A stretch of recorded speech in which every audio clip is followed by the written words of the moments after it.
দুই ভাই একসাথে দুনিয়াতে এসেছিল, কিন্তু নিয়তির কি পরিহাস দেখুন, সেই দুই ভাইকে একসাথেই চলে যেতে হলো।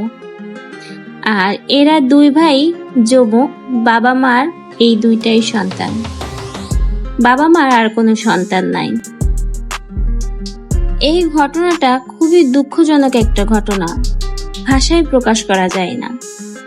আপনাদের হৃদয়ও নাড়া দিবে এই ঘটনাটা শুনলে, আর এই ঘটনাটা শোনার পরে আপনিও সচেতন হয়ে যাবেন আপনার বাচ্চাদের নিয়ে। এই দুই সন্তানের বাবা খুবই দরিদ্র, একজন শ্রমিক। সে সারাদিনই কাজ করে, দিনমজুর বলতে পারেন। সে সকালে ভাত খেয়ে বাসার থেকে বের হয়, সারাদিন কাজ করে রাতেই সে বাসায় ফেরে। আর এই যে সন্তানদের মা, তার মা খুবই অসুস্থ, একদম প্যারালাইসিস বলতে গেলে, বিছানায় পড়া, হাঁটা চলা কিছুই করতে পারে না এই বাচ্চাদের মা। আর দেখাশোনা তো করতেই পারে না, সবসময় সে একদম বিছানায় শুয়ে থাকে। তো এই দুই সন্তানকে তাহলে কে দেখতো, এটা হয়তো এখন অনেকেই প্রশ্ন করবেন। তো এই দুই সন্তানকে, শিশু দুই সন্তানকে দেখতো তার দাদা। কিন্তু এদের এতটা দুঃখজনক একটা অবস্থা যে সেই দাদা, যে তাদের একমাত্র দেখাশোনার একজন ব্যক্তি ছিল, সেও এক সপ্তাহ আগে দুনিয়ার মায়া ত্যাগ করে চলে যায়। এখন এই দুই শিশু সন্তানকে দেখার মতো আর কেউই নাই। বাবা সারাদিন কাজে বাইরে থাকে, মা তো প্যারালাইসিস। বাচ্চারা তাদের মতোই যেভাবে পারে সেভাবেই দিন পার করে। এখন দুই ভাই একসাথে গিয়েছে আম কুড়াতে। কথায় আছে না, দুই ভাই চল আম কুড়াতে যাই। দুই ভাই একসাথে আম কুড়াতে গেছে। আম কুড়াতে যে দুই ভাইয়ের আর কোনো খোঁজ খবর নাই। হঠাৎ করে একজন অজু করতে যায় পুকুরে। পুকুরে অজু করতে যেয়ে দেখে এক ভাই পানির উপরে ভেসে উঠেছে।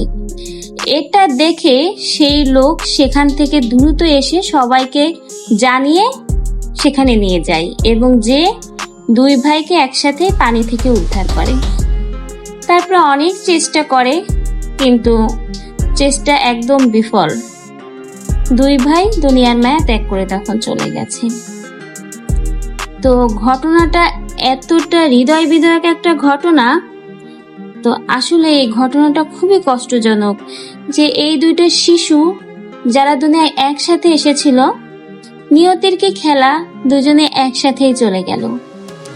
হয়তো কোনোভাবে তারা একজন পড়ে গেছিল, আর একজন হয়তো তাকে বাঁচাতে গেছিল, বা হয়তো দুইজনেই কোনোভাবে অসচেতনতার কারণে, যেহেতু ছোট মানুষ, হয়তো কোনোভাবে পুকুরে পড়ে গেছে, কিন্তু দুজনের কেউই আর উঠতে পারেনি। হয়তো বা তারা দুই ভাই আশায় ছিল কেউ আসবে, তাদের সেখান থেকে উদ্ধার করবে। হয়তো বারবার সে তার বাবাকে স্মরণ করছিল, তার মাকে স্মরণ করছিল যে আমাদের এসে এখান থেকে নেও, উদ্ধার করো। কিন্তু শিশু বাচ্চা, তাদের এই আর্তনাদ আর কেউ শোনেনি। দুনিয়ার মায়া ত্যাগ করেই তারা চলে গেছে। তো আপনাদের সকলের উদ্দেশ্যেই বলি, এখন কম বেশি বৃষ্টি হচ্ছে, পুকুরে কিন্তু অনেকটাই পানি হয়। যাদের আশেপাশে পুকুর রয়েছে, নদী রয়েছে, সেই সকল পরিবারের বাচ্চাদের দিকে একটু খেয়াল রাখবেন যেন আপনার বাচ্চাদের সাথে এমন কিছু না হয়। অবশ্যই আপনাদের বাবা মা, পরিবারের সবাইকে সচেতন হতে হবে। আবার এখন কিন্তু ঈদে অনেকেই গ্রামের বাড়ি যাবে। গ্রামের বাড়িতে কিন্তু কম বেশি সকলের বাসায় পুকুর থাকে।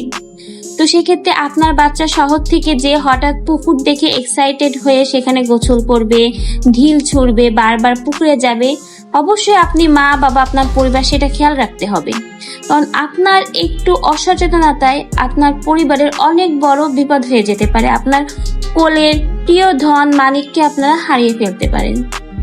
তো অবশ্যই আপনাকে এ বিষয়ে সচেতন হতে হবে যেন এরকম দুঃখজনক ঘটনা আপনাদের আর কারো পরিবারের সাথেই না ঘটে। প্রায় কিন্তু আমরা এরকম ঘটনা দেখতে পারি, তারপরেও কিন্তু আমাদের বাবা মারা এতটাই অসচেতন যে তারা তার বাচ্চাদের দিকে ঠিক মতো খেয়াল করে না, আর তার জন্য এরকম ঘটনা কিন্তু দিন দিন বেড়েই চলছে, আমরা দেখতে পাচ্ছি। তো অবশ্যই আপনারা আপনাদের বাচ্চাদের দিকে বিশেষ খেয়াল রাখবেন।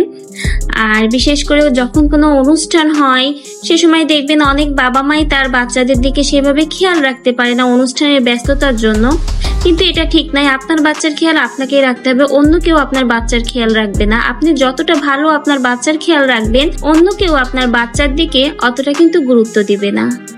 তো এই দুই ভাইয়ের জন্য সবাই দোয়া করবেন, আল্লাহ যেন তাদেরকে বেহেশতে নসিব করে। এমনি নিষ্পাপ, তারপরেও সবাই ওদের জন্য দোয়া করবেন। আর আসলে এতটা দুঃখজনক একটা ঘটনা ভাষায় প্রকাশ করতে পারছি না। আপনাদের কোনো কমেন্ট থাকলে অবশ্যই আপনাদের মূল্যবান মন্তব্য কমেন্টে জানিয়ে যাবেন।